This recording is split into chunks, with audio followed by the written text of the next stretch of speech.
अब मैं आदरणीय राजनाथ बाबू से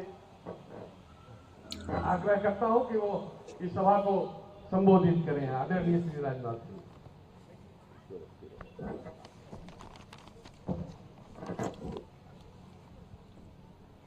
अब बैठिए नीलकंठ जी, अब बैठिए।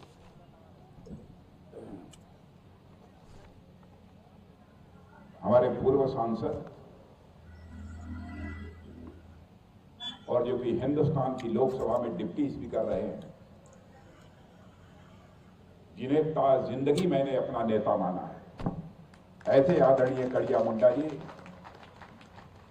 और हमारी राज्यसभा की सांसद श्रीमती यस थंगनोन कोनेक, ये नागालैंड की रहने वाली हैं, यह भी आदिवासी समाज से ही आती हैं, और हमारे लोकप्रिय विधायक जो झारखंड सरकार में कई बार मंत्री की भी जिम्मेदारी संभाल चुके हैं, श्री नीलकंठ सिंह जी मुंडा, जिलाध्यक्ष श्री चंद्रशेखर जी गुप्ता, पूर्व सांसद श्री लखनलाल जी साहू, विधानसभा प्रभारी श्री ओम सिंह, संयोजक श्री काशीनाथ महतो, ओम प्रकाश कश्यप, पूर्व जिलाध्यक्ष श्री विनोद नाग, जिला उपाध्यक्ष कैलाश राम, श्री जगन्नाथ मुंडा, श्री संजय साहू महामंत्री, श्री जयकांत महतो, और यहाँ मौजूद मेरे सभी सम्मानित बहनों एवं भाइयों। बहनों भाइयों, यह मेरा सौभाग्य था खूंटी की इस सार्वजनिक सभा में पहुंचते ही मुझे इस बात की जानकारी मिली कि बगल में ही यहाँ पर भगवान बिरसा मुंडा की प्रतिमा है। नीलकंठ जी ने मुझे बताया, सहर्ष मैंने अपनी सहमति दी कि मैं जाऊंगा और भगवान बिरसा मुंडा के चरणों में शीश झुकाकर एक बार मैं प्रणाम करूंगा, उनका मैं माल्यार्पण करूंगा। भगवान बिरसा मुंडा के योगदान को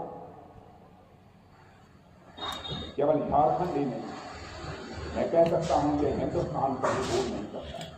नीलकंठ जी को आज से नहीं, लगभग 25 वर्षों से मैं अच्छी तरह से जानता हूं। नीलकंठ जी को काम करते हुए राजनीतिक क्षेत्र में हमने देखा है। नीलकंठ जी विकास के मामले में आपकी कितनी चिंता करते हैं, मुझसे बेहतर आप जानते हैं। लेकिन लंबे समय तक मंत्री रहते हुए भी झारखंड सरकार में मैं यह कह सकता हूं नीलकंठ के बारे में, चाहे हमारा विरोधी भी क्यों न हो, बहनों भाइयों, उंगली उठाकर नहीं कह सकता है कोई कि नीलकंठ जी के दामन पर कोई भ्रष्टाचार की दाग लगी हुई हो। ऐसे हमारे यह यहाँ के जन प्रतिनिधि नीलकंठ जी मुंडा, उन्हीं के लिए मैं वोट मांग रहा हूं। और मैं यह भी कहने आया, जो भी उन्होंने वादे आपसे किए, अगर झारखंड की जनता से भारतीय जनता पार्टी ने जो भी वादे किए, मेरे बहनों भाइयों, हर एक वादे को हमारी पार्टी पूरा करेगी।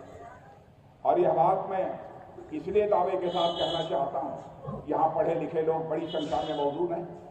मैं उनसे कहूंगा कि 1951 से लेकर अब तक, जब हमारी पार्टी का जनसंघ के रूप में जन्म हुआ था, तब से लेकर आज तक हमारे घोषणा पत्र को उठाकर कोई देखे, हमने अपने घोषणा पत्रों में जो भी कहा है अक्षरशः उसका पालन किया है। मेरे बहनों भाइयों, 2014 में भी मैं पार्टी का राष्ट्रीय अध्यक्ष था, प्रधानमंत्री के उम्मीदवार के रूप में मोदी जी चुनाव के मैदान में थे। उस समय भी घोषणा पत्र जो जारी किया था हम लोगों ने, जो भी वादे किया था हम लोगों ने देश की जनता से, अक्षरशः हर वादे को पूरा किया है। मैं कांग्रेस के लोगों से कहना चाहता हूं, आपको लगता हो कि भारतीय जनता पार्टी ने अपना कोई वादा पूरा नहीं किया, जनता की चोट पर आइए, जनता की अदालत में बतलाइए किस वादे को हमने पूरा नहीं किया।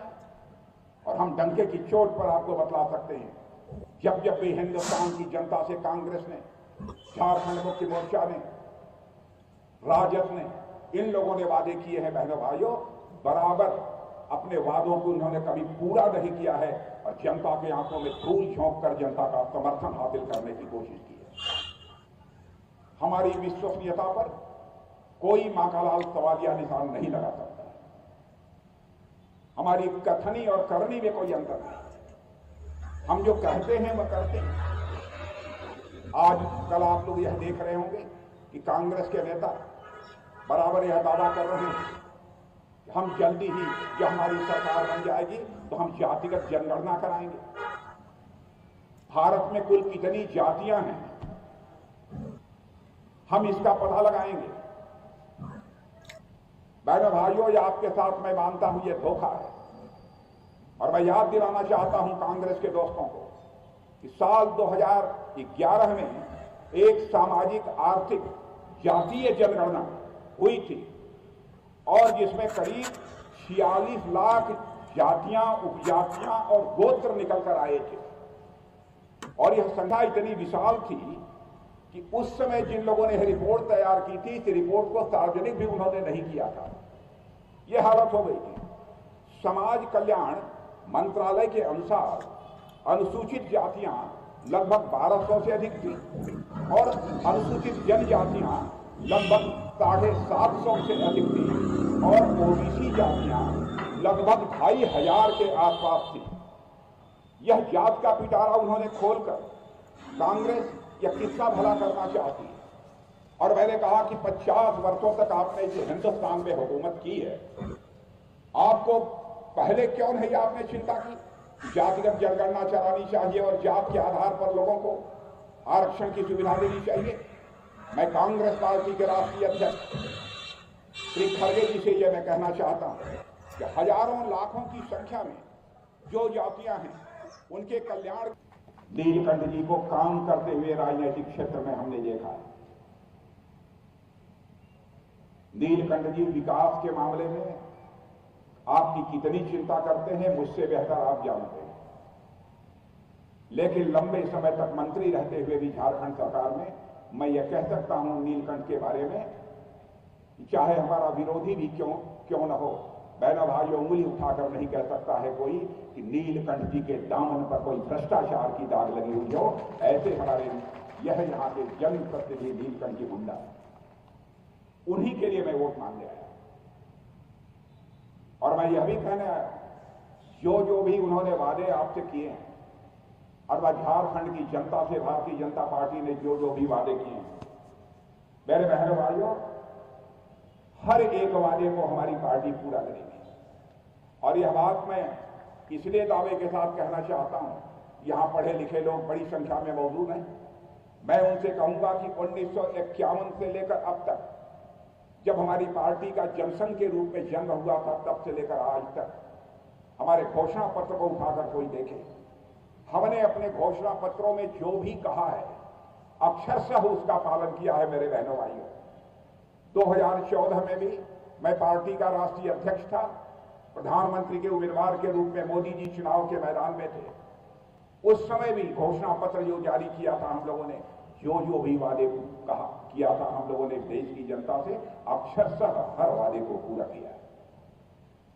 मैं कांग्रेस के लोगों से कहना चाहता हूं, आपको लगता हो कि भारतीय जनता पार्टी ने अपना कोई वादा पूरा नहीं किया है तो डंके की चोट पर आइए जनता की अदालत में, बतलाइए किस वादे को हमने पूरा नहीं किया।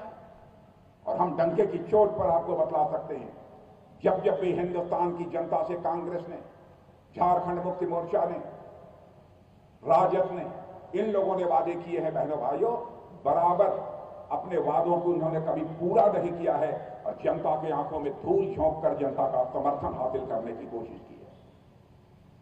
हमारी विश्वसनीयता पर कोई मां का लाल सवालिया निशान नहीं लगा सकता। हमारी कथनी और करनी में कोई अंतर नहीं है। हम जो कहते हैं वह करते हैं।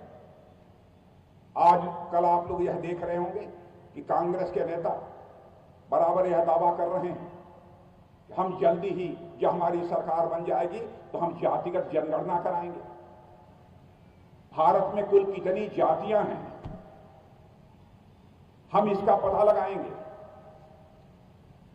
बहनों भाइयों, ये आपके साथ मैं मानता हूं ये धोखा है, और मैं याद दिलाना चाहता हूं कांग्रेस के दोस्तों को कि साल 2011 में एक सामाजिक आर्थिक जातीय जनगणना हुई थी और जिसमें करीब 46 लाख जातियां, उपजातियां और गोत्र निकल कर आए थे। और यह संख्या इतनी विशाल थी कि उस समय जिन लोगों ने रिपोर्ट तैयार की थी इस रिपोर्ट को सार्वजनिक भी उन्होंने नहीं किया था। यह हालत हो गई थी। समाज कल्याण मंत्रालय के अनुसार अनुसूचित जातियां लगभग 1200 से अधिक थी और अनुसूचित जनजातियां लगभग 750 से अधिक थी और ओबीसी जातियां लगभग 2500 के आसपास थी। यह जात का पिटारा उन्होंने खोलकर कांग्रेस यह कितना भला करना चाहती है। और मैंने कहा कि 50 वर्षों तक आपने इस हिंदुस्तान में हुकूमत की है, आपको पहले क्यों नहीं आपने चिंता की कि जातिगत जनगणना चलानी चाहिए और जात के आधार पर लोगों को आरक्षण की सुविधा देनी चाहिए। मैं कांग्रेस पार्टी के राष्ट्रीय अध्यक्ष श्री खड़गे जी से यह मैं कहना चाहता हूं कि हजारों लाखों की संख्या में जो जातियां हैं उनके कल्याण के लिए आपके पास क्या रूपरेखा है, आपके पास क्या ब्लूप्रिंट है, क्या रोड मैप है, यह पहले हिंदुस्तान की जनता को बताया जाना चाहिए। लाखों जातियां, उपजातियां, गोत्र, आप कैसे उनको आरक्षण की सुविधा मुहैया कराएंगे, किस जाति को कितना आरक्षण का लाभ मिलेगा, यह देश की जनता को बताया जाना चाहिए। आप इस तरीके से कि हम जातिगत जनगणना कराएंगे और लोगों को इस आधार पर हम आरक्षण की सुविधा देंगे, क्या रूपरेखा है आपके पास? एक बार वह रूपरेखा कांग्रेस को लेकर आना चाहिए, इंडिया अलायंस को लेकर आना चाहिए, ताकि हिंदुस्तान में एक बार उस पर खुली बात हो सके। बहनों भाइयों, हम भी समाज की अंतिम सीढ़ी पर बैठे हुए लोगों का उत्थान चाहते हैं, हम उनका विकास चाहते हैं, हम उनके पिछड़ेपन को, गरीबी को समाप्त करना चाहते हैं। कई कदम हम लोगों ने उठाए। कांग्रेस ने क्या किया? हिंदुस्तान को गरीब बनाया है। और हमारे प्रधानमंत्री नरेंद्र मोदी, बहनों भाइयों, आप जानते हैं यह हमारा भारत जो 2014 में दुनिया के देशों में धन दौलत के मामले में 11वें स्थान पर खड़ा था, 7 वर्षों के अंदर ही हमारे प्रधानमंत्री मोदी जी ने वह करिश्मा कर दिया मेरे बहनों भाइयों कि हमारा भारत धन दौलत के मामले में दुनिया के देशों में जो 11वें स्थान पर खड़ा था, वह जंप लेकर मेरे बहनों भाइयों आज 5वें स्थान पर पहुंच गया है। और मैं नहीं बल्कि दुनिया की बड़ी बड़ी फाइनेंशियल फर्में, वित्तीय संस्थाएं और अर्थशास्त्री यह कह रहे हैं कि मोदी जी के नेतृत्व में भारत जितनी तेजी से आगे बढ़ रहा है, अभी सच्चाई को नकारा नहीं जा सकता है कि 2027 आते आते यानी आज के 2.5 वर्ष के बाद हमारा यही भारत धन दौलत के मामले में दुनिया के देशों में तीसरे स्थान पर आकर खड़ा हो जाएगा। पहला देश होगा अमेरिका और दूसरा देश होगा चीन और तीसरा देश यदि कोई होगा कि हमारा और आपका देश मेरे बहनों भाइयों यह भारत होगा, भारत होगा। सारे लोग ये कह रहे हैं, इन लोगों ने क्या है? यह बराबर देश की जनता की आंखों में धूल झोंककर उसका समर्थन या हासिल करने की कोशिश करते हैं, बिना किसी रोड मैप के, बिना किसी ब्लूप्रिंट के आकर आपकी आंखों में धूल झोंकते हैं और यह कहते हैं भारतीय जनता पार्टी की सरकार यदि बन गई तो संविधान समाप्त कर देंगे, संविधान में संशोधन कर देंगे। बहनों भाइयों, सबसे बड़ा 42वां संशोधन संविधान में यदि किसी ने किया था तो कांग्रेस ने किया। झूठ बोलने की भी इंतहा होती है मेरे बहनों भाई। कहां तक ये झूठ बोलना चाहिए? कई बार इन्होंने संविधान में परिवर्तन किया है, यहां तक कि संविधान की प्रस्तावना, जिसे प्रियम्बल कहते हैं अंग्रेजी में, वह संविधान की आत्मा मानी जाती है। उस संविधान की आत्मा प्रियम्बल में भी संशोधन करने का काम इस कांग्रेस ने किया और आज आकर देश की जनता की आंखों में धूल झोंककर सरकार बनाना चाहते हैं।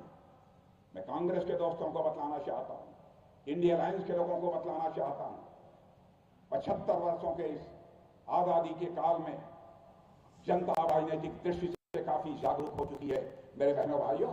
अब वो किसी के बहकावे में नहीं आने वाली है। इसलिए मैं पुनः अपनी बात को दोहराना चाहता हूं, कांग्रेस यह बताए, कांग्रेस के नेता ये बताएं, जातिगत जनगणना अब तक आपने क्यों नहीं की? क्यों नहीं जात के आधार पर आपने आरक्षण की व्यवस्था की? क्या करना चाहते हैं? बहनों भाइयों, जनता की आंखों में धूल झोंककर इस तरीके से राजनीति नहीं करनी चाहिए। यह धोखा है आपके साथ।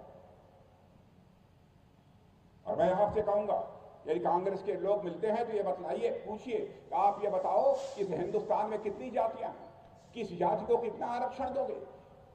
जब तक यह नहीं बतलाते मेरे बहन भाइयों, किसी भी सूरत में कांग्रेस को समर्थन नहीं मिलना चाहिए। मैं आपसे यह अपील करना चाहता हूं। बराबर ये धोखा देते हैं। झारखंड की क्या हाल है? झारखंड मुक्ति मोर्चा 5 साल से यहां पर सरकार झारखंड मुक्ति मोर्चे की चल रही है, उसमें कांग्रेस भी शामिल है, राजद भी उसमें शामिल है। लूट मची हुई है। भ्रष्टाचार के मामले में यहां के मुख्यमंत्री को जेल की हवा खानी पड़ रही है। मैं कहना चाहता हूं, लंबे समय से भारतीय जनता पार्टी हिंदुस्तान के अन्य राज्यों में सरकारें चला रही है। क्यों नहीं भारतीय जनता पार्टी का कोई मुख्यमंत्री भ्रष्टाचार के आरोप में जेल में गया? यहां पर भी हमारे मुख्यमंत्री रहे हैं बाबूलाल मरांडी, यहां पर हमारे मुख्यमंत्री रहे अर्जुन मुंडा, रघुवर दास। क्यों नहीं कोई मां का लाल उनके ऊपर उंगली उठाकर भ्रष्टाचार का आरोप लगा देता? क्यों नहीं उठाकर उनको कोई जेल भेज देता? भ्रष्टाचार करेंगे, जेल जाएंगे तो कहेंगे कि भारतीय जनता पार्टी की सरकार ने हमको जेल भेज दिया। मेरे बहनों भाइयों, आपको विचार करना है, फैसला आपके हाथों में। अवैध घुसपैठिए झारखंड में प्रवेश कर चुके हैं। मैं झारखंड मुक्ति मोर्चा के नेताओं से पूछना चाहता हूं, कांग्रेस के नेताओं से पूछना चाहता हूं, आरजेडी के नेताओं से पूछना चाहता हूं, लालू जी आप भी बतलाइए क्या कारण है कि हमारे झारखंड में जहां पर 52% 52% जहां पर आदिवासी थे, आज उनकी संख्या घटकर 28% क्यों हो गई? क्या कारण? मेरे बहनों भाइयों, इसका भी उनके पास कोई जवाब नहीं है। हालात बहुत ही बदतर हो गए। यहां तक कि अब स्कूलों में सरस्वती वंदना तक नहीं होती, तीज त्योहारों पर भी पत्थरबाजी होती है। झारखंड को सांप्रदायिकता की आग में झोंक दिया और यहां के आदिवासी समाज की जो संस्कृति थी और आदिवासी समाज दोनों को उन्होंने संकट में डाल दिया। आज वो खतरे में पड़ गई है। इसलिए मैं आप सबसे अपील करने आया हूं बहनों भाइयों कि फैसला आपके हाथों में, सोच समझ कर फैसला कीजिए। किसी के बहकावे में आपको आने की जरूरत नहीं है। यही झारखंड है, नक्सलवाद का बोलबाला था। 5 साल तक, प्रारंभ में 2014 से लेकर 2019 तक मैं भी यहां का भारत का गृह मंत्री था। आपने देखा होगा वह क्षण गृह मंत्री के रूप में भी आया था, नक्सल बेल्ट में मोटरसाइकिल चलाकर और अपनी सिक्योरिटी फोर्स को लेकर मैं गया था। वह क्षण भी आपने देखा होगा। चाहे कुछ भी हो, नक्सलवाद पहले की अपेक्षा कम हुआ है मेरे बहनों। और मैं दावे के साथ कहता हूं, नक्सलवाद इस हिंदुस्तान की धरती से समाप्त होकर रहेगा बहनों भाइयों। बराबर देश की जनता से झूठ बोलना, धोखा देना इन लोगों ने किया है। इसलिए मैं आपसे कहने आया हूं कि आप लोग फैसला कीजिए तो समझ पूछ कर करिए। अब चंपाई सोरेन ने क्या गलती की थी? आपने क्यों मुख्यमंत्री बनाया? अब मुख्यमंत्री बनाया तो 3-4 महीने उन्हें और रहने दिए होते कुर्सी पर। क्या आसमान टूट पड़ता? क्या जल्दी थी कि 2 महीना के लिए आप मुख्यमंत्री बनना चाहते थे? बहनों भाइयों, उनकी नीयत में खोट है, नीयत में खोट है। लूटने का अवसर कहां मिलेगा? लेकिन चंपाई सोरेन पर बेईमानी का आरोप कोई नहीं लगा सकता। यह हालत इन लोगों की हो गई है। इसलिए मैं आप लोगों से कहना चाहता हूं कि आप लोग मेरे बहन भाइयों सोच समझकर फैसला करिए। और आरक्षण की बात जैसा नीलकंठ जी ने कहा है, किसी की हिम्मत नहीं है कि आरक्षण समाप्त कर दे। मेरे बहन भाइयों, मैं डंके की चोट पर यह कहकर जा रहा हूं, इसकी चिंता मत करना। और कहते हैं झारखंड चीन की दीवार है, कोई लांघ नहीं सकता। इस पर जो चढ़ेगा वो खत्म हो जाएगा। माने झारखंड मुक्ति मोर्चा ही चलेगा और कोई नहीं चलेगा। चीन की दीवार है झारखंड। अरे बहने भाइयों, चीन की दीवार उन्होंने देखी है कि नहीं देखी है मैं नहीं जानता हूं। मैंने तो देखा है चीन की दीवार। चीन की दीवार पर लाखों लोग खड़े होकर फोटो खिंचवाते हैं और मैं हमारी भी फोटो चीन की दीवार पर खड़े हुए दिखाई पड़ेगी। और आदिवासी समाज का इन लोगों ने क्या सम्मान किया? इन लोगों ने आदिवासी समाज को धोखा दिया, छला है, अपनी झोली भरी है, अपनी जेब भरी है। पहली बार 2012 में पीए संगमा साहब आदिवासी समाज के थे, उनको राष्ट्रपति पद का प्रत्याशी बनाने का काम किया तो हम लोगों के गठबंधन ने किया था मेरे बहन। रामनाथ जी को भी अनुसूचित वर्ग से आने वाले किसी व्यक्ति को राष्ट्रपति बनाने का काम भी यदि पहली बार किसी ने पहल की थी तो हम लोगों की पार्टी ने किया था मेरे बहन भाइयों, हमारे एनडीए ने किया था। द्रौपदी मुर्मू जी, क्या आजाद भारत के इतिहास में कोई भी आदिवासी भारत का राष्ट्रपति बना था? पहली बार आदरणीय द्रौपदी मुर्मू जी को भारत का राष्ट्रपति बनाने में यदि किसी ने पहल की है तो भारतीय जनता पार्टी ने पहल की।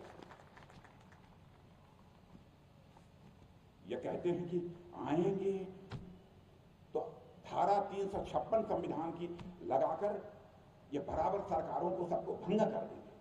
बहनों भाइयों, 90 बार इन लोगों ने कांग्रेस ने राज्य सरकारों को भंग किया है, गिराया। चुनी हुई सरकारों को, जिन सरकारों को आपने चुना था उन सरकारों। कोई यह बताए कि मोदी जी ने एक भी चुनी हुई सरकार को कभी गिराया हो? एक भी सरकार को गिराया? इन लोगों ने बहुत सारे अपराध किए हैं और इसलिए मैं आप सबसे अपील करने आया हूं कि मेरे बहनों भाइयों, आप सबका समर्थन जो हमारे एनडीए के प्रत्याशी हैं, भारतीय जनता पार्टी के प्रत्याशी, उन्हें प्राप्त होना चाहिए। अब ये भी छठ का पर्व समाप्त हुआ है, आप लोगों ने धूमधाम से यह पर्व मनाया होगा और आप ये देख रहे हैं कि एक तरफ छठ का पर्व इधर समाप्त हुआ है, इधर लोकतंत्र का पर्व जो चुनाव होता है वह भी अपनी समाप्ति की ओर आगे बढ़ रहा है।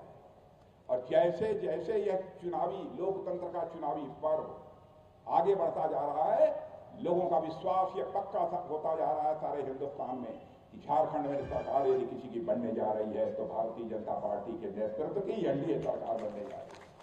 यह भरोसा, यह विश्वास लोगों का पक्का हुआ है। झारखंड मुक्ति मोर्चा को मैं कहता हूं, जे से जमकर, यम से मलाई और दूसरे यम से मारो। जे यम, यम का मतलब जमकर, मलाई मारो।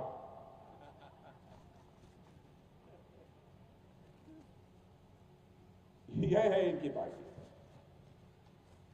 और देखिए, हवा का रुख साफ है, हवा का रुख साफ है। अब जिसने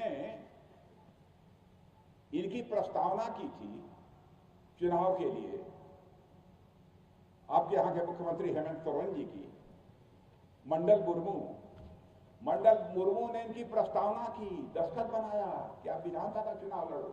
लेकिन कुछ ही दिनों के बाद जो मंडल मुर्मू ने देखा कि हवा का रुख खिलाफ है, इसीलिए मंडल मुर्मू ने कहा भले ही प्रस्तावना छोड़ो उसको, चलो भारतीय जनता पार्टी के साथ खड़े हो जाओ। और आज मंडल मुर्मू यदि कहीं पर है तो मेरे बहनों भाइयों, भारतीय जनता पार्टी के साथ। हवा का रुख यह बतला रहा है कि झारखंड में यदि सरकार किसी की बनने जा रही है तो भारतीय जनता पार्टी के नेतृत्व की ये एनडीए सरकार बनने जा रही है। इसलिए मैं आप सभी से अपील कर रहा हूं, आपका भरपूर सहयोग बहनों भाइयों प्राप्त होना चाहिए। और नीलकंठ जी को आप लोगों में से उतना नजदीक से नहीं जानते होंगे, मैं सरकार में रहा हूं, मैं नजदीक से जानता हूं। नीलकंठ ईमानदार भी हैं, लेकिन गरीबों के हक पर किसी को डाका डालते हुए देखते हैं तो सीने का बटन खोलकर लड़ने की कुव्वत भी हमारे नीलकंठ जी के अंदर।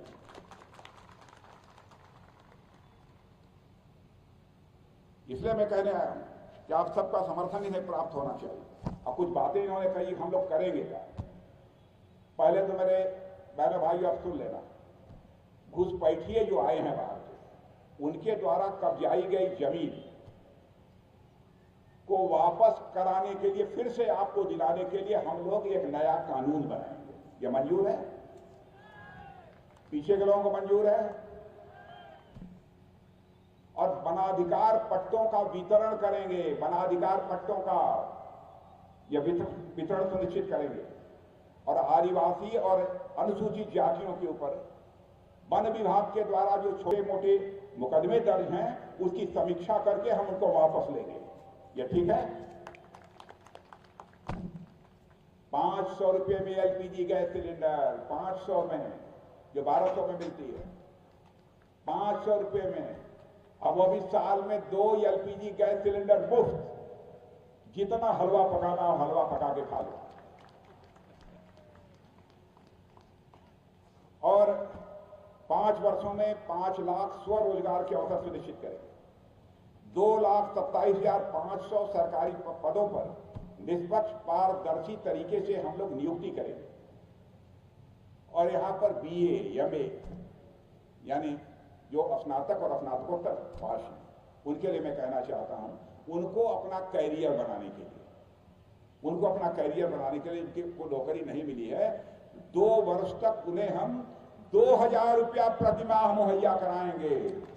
2 वर्ष तक 2,000। और इतना ही नहीं, राज्य के जो गरीब हैं, पिछड़े वर्ग हैं, कि प्रत्येक बालिका को केजी से लेकर पीजी तक, माने पहली दर्जा से लेकर तक बिल्कुल अंत तक, दर्जा 16वीं तक शिक्षा इनको मुफ्त में दिलाई जाए। और इस स्कीम का नाम है फूलो झानो पढ़ो बिटिया। और बहुत सारे मेडिकल कॉलेज बनाए जाएंगे, बहुत सारी चीजें। और धान के खरीद के बारे में तो नीलकंठ जी ने आपको बतला दिया है। पर प्रति क्विंटल कितनी कीमत मिलती है इस समय बताएगा? प्रति क्विंटल इस समय कीमत कितनी है धान की? 2100। बस इस बार जीत जाने दो, उसके दूसरे महीने से आपको 3100 मिलेगा। 3,100 रुपये प्रति क्विंटल की दर से मिलेगा। और सुन लो, बिना किसी कटनी छटनी के 3100 रुपया प्रति क्विंटल की दर से आप डीबीटी से ट्रांसफर कर दिया जाएगा आपके बैंक खाते में। यह हम लोगों ने फैसला किया है। और साथ ही साथ आरक्षण देने का मैंने पहले ही बतला दिया कि हम लोग पूरी तरह से प्रतिबद्ध हैं इसके लिए। और जो वृद्ध हैं, विधवा हैं, दिव्यांग हैं, जो इनको अब तक मासिक पेंशन मिलती रही है, उसको बढ़ाकर हम लोग 2,500 रुपया महीना कर देंगे। 2,500 रुपया महीना कर देंगे। जो हमारी माताएं बहनें वृद्ध हैं उनको इसका पूरा लाभ मिलेगा। अब इतनी ज्यादा बातें हम लोगों ने कही है कि सब याद रखना बड़ा मुश्किल है। और 500 करोड़ रुपया खर्च करके सिद्धो कानून शोध केंद्र स्थापित करेंगे। और गांवों में स्मारकों, सूचना केंद्रों और प्रदर्शनियों के माध्यम से भगवान बिरसा मुंडा, सिद्धो कान्हो और नीलांबर पीताम्बर जैसे आदिवासी नायकों को सम्मानित करेगी भारतीय जनता पार्टी। मेरे बहनों, इसलिए मैं आप सबसे कहने आया हूं कि आप सबका भरपूर सहयोग भारतीय जनता पार्टी को प्राप्त होना चाहिए। यही हमारी अपील है। तो मैं मान कर जाऊं, पक्का जिता देंगे, पक्का जिता देंगे। एक बार खड़े होकर जोर से ताली बजाइए तो मैं मान लूंगा। नीलकंठ लाइए, नीलकंठ वाह। अरे नीलकंठ जी, अब तो इन लोगों ने, लेकिन अब तक जितने वोटों से जिता है सारे रिकॉर्ड टूट जाने चाहिए, मैं अपील करके जा रहा हूं। और मैं यह भी बतलाना चाहता हूं, यदि आप लोगों ने पिछले सारे रिकॉर्ड तोड़ दिए तो मैं नीलकंठ जी से कहूंगा, नीलकंठ जी एक बार हमको फिर से यहां बुला लेना। और यहां पर मैं आऊंगा तो फूलों की हार, मोटी हार पहनकर अपना स्वागत कराने के लिए नहीं आऊंगा, बल्कि एक बार शीश झुकाकर यहां की जनता के प्रति आभार व्यक्त करने के लिए आऊंगा। आप सभी का अभिनंदन करने के लिए आऊंगा। आप सबको बहुत बहुत धन्यवाद। बोलिए राजनाथ सिंह जी जिंदाबाद।